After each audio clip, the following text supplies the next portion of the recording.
Artist Shanthi Shanmuganathan will be hosting her very first solo art exhibition, Beyond Borders. Joining us today is Shanthi. Hello. Hi Shanthi. Hello. Thank you for joining us. Thanks for inviting me. Of course, it's our pleasure. How did you get into art, first of all? That's a very interesting question because art didn't get into me. From childhood I have been drawing, painting. It is in me. So this is not something new I got it. So from childhood I have been drawing. In school level I have won competitions. But this is the first exhibition, like you say, the solo exhibitions is the first time I'm holding. Okay. So I'm very happy about it. What kind of art do you create specifically? Well, I do oils, mainly oil painting. Some of my paintings are much, I think about 30 years ago I did. The paintings are still intact, very nice, but the oil paints. And I have started on acrylics. I have done some texture paintings, which is very new, and I feel that it has a lot of character in the paintings when you do texture painting, and line drawings. So all on canvas, all on canvas. Lovely. What are you inspired by, generally? Inspiration comes, I think it comes from you, within you. Yeah, you can't, definitely my mother, she was a very hard worker. She taught me, not as an artist, but she taught me a lot of traditional art like kolam and stringing flowers, fresh flowers for garlands and everything. I learned the basic things. Maybe through her I got these artistic talents, I don't know. But still inspiration means even if you go for an exhibition or anywhere you go, when you travel, you see in the lounge, if you see a beautiful painting, you get inspired. And not only paintings, any form of art, sculptures or anything, if you can apply it into art, that's nice. You can create your own work. Certainly. What are your themes that you like to explore generally in your art? Themes in the sense, human figures are my forte. I would love to sketch human figures, and sketching takes a long time. Once you get it right, then you can finish the painting. Other than that, sceneries. In Sri Lanka we have a lot of diversity, the Kandyan dancers and the folk dancers, especially with that thing they dance. I love those forms, and the beaches, and especially the pandanus plants in the beaches are my favorite. So in future I'm planning to do a lot of paintings with that. So this is your first solo exhibition, but you've also exhibited before? Long years ago, randomly, few paintings, but the pandemic, I think the pandemic paved a way for me to do a lot more, because during the pandemic we were all at home doing nothing. I had a lot of time on my hands. So it came in a flow, you know. So I started painting and I never stopped. Oh, great. Yeah. But so I have done about 75 paintings now. 75 to 80 paintings I'm planning to exhibit. Oh, that's lovely.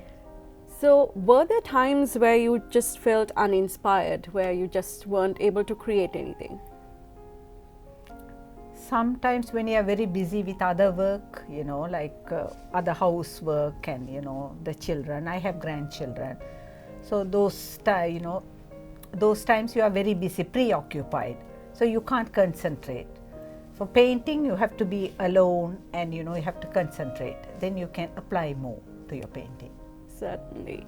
Now, your first solo exhibition, Beyond Borders. Tell me a little bit about it. Well, there are two reasons I decided on this title, Beyond Borders. One is all my paintings, some are Sri Lankan, some are Indian, rural women in India, and some are African and some are South American, birds. So like that, you know, I didn't control myself. You know, I thought, okay, as an artist you have to go beyond borders. So that is why I kept that title. And another thing is, it's not only oils. I have acrylic paints, I have the line drawings, and I have this texture painting. So the paintings also beyond borders. So I thought, okay, fine, I'll go ahead with this title. That's beautiful that you're not limiting yourself. Oh, and yes. you're free to And as an explore. artist, you should never limit yourself. If you think that you want to draw this, you should go ahead and let yourself, and you should do. That's the way you should. An art, whatever, whether it's flower arranging or gardening, you should always think, why not? Why can't you put this upside down and see? There will be a beauty in that as well. True. That's how I believe. I think that's a lovely thing about artists. You see things that others usually don't.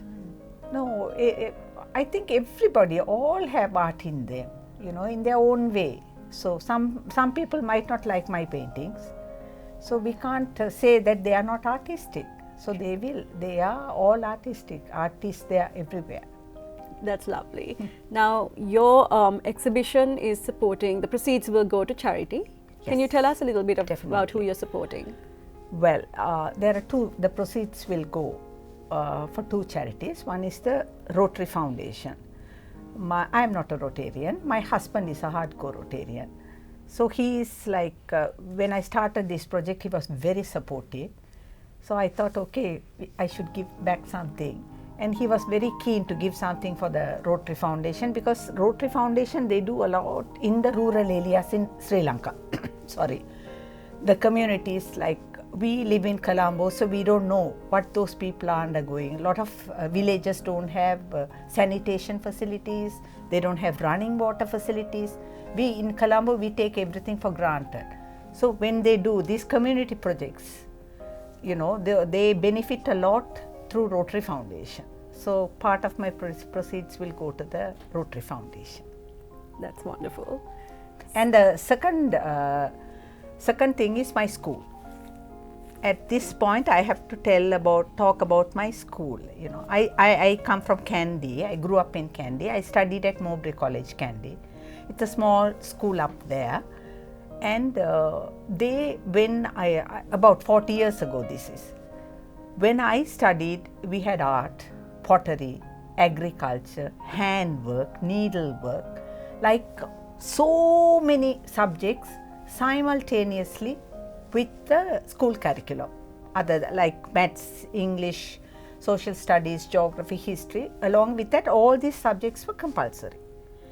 So when we were at school, we used to grumble, why do we have to harass ourselves with this? But now I know the value. You know, like when you teach like that, it brings out the talent in you. Like, you know, some won't be good in maths, but they'll be very good in art. They'll be very good in needlework. So I really thank my school for bringing out these talents from within you. And so many things won't come out unless it's knocked and, you know, you have to get it out. That part my school did, Mowbray did. So I want to give something back. And secondly, that school educates, picks a lot of children from the hill country, girl children. So I believe a lot in educating girl children, because if a girl studies, the entire family gets educated. Through that, the entire community develops.